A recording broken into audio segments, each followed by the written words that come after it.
Hi,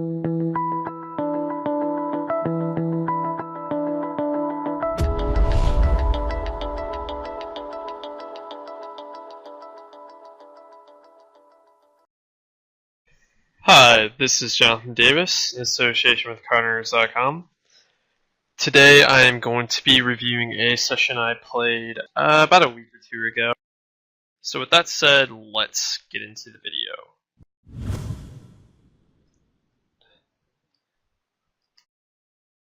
On the top right table, we have a somewhat interesting decision here. So we have iLovely, who opens very wide from all positions. I never realized how wide he actually opens from all positions.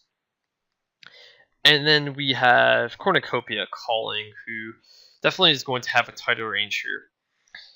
And I wonder how valuable my position actually is here. I'm not really sure. Now, if this hand doesn't have the dangler, it's double suit, I think we definitely start to get into either a 3-bet or calling situation for sure. But this hand, I think it's too weak. And the only value in the table is the big blind, who is very short. And that actually gives him some incentive to potentially jam or re-raise pre-flop, which really just makes my hand really terrible. So, as attractive as calling here looks at first glance, I think it's actually a decent sized lead to call here. Unless you're going to do a lot of semi-bluffing aggressively. Not even semi-bluffing, but just outright bluffing post.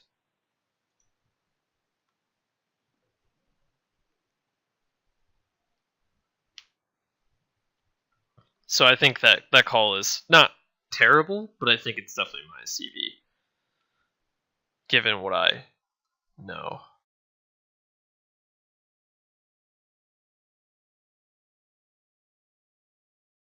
It's close though, just because the king queen jack with the king high hearts is a fairly nutty combination.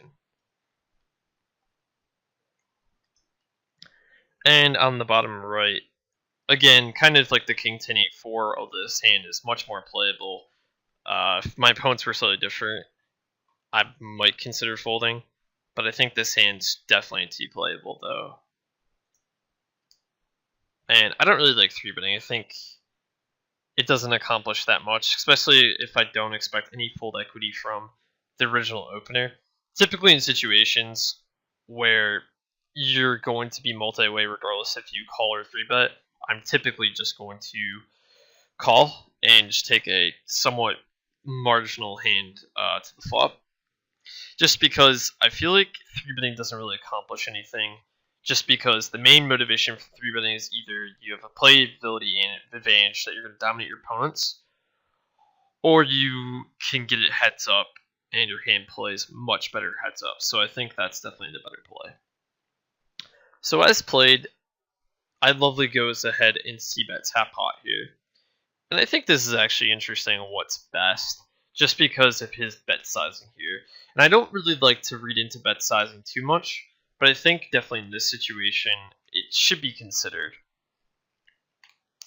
So I can definitely see merits between raising to like $4 and call being okay. It just makes me wonder, though, how much value I actually get by raising, especially if I expect this range to be relatively tight.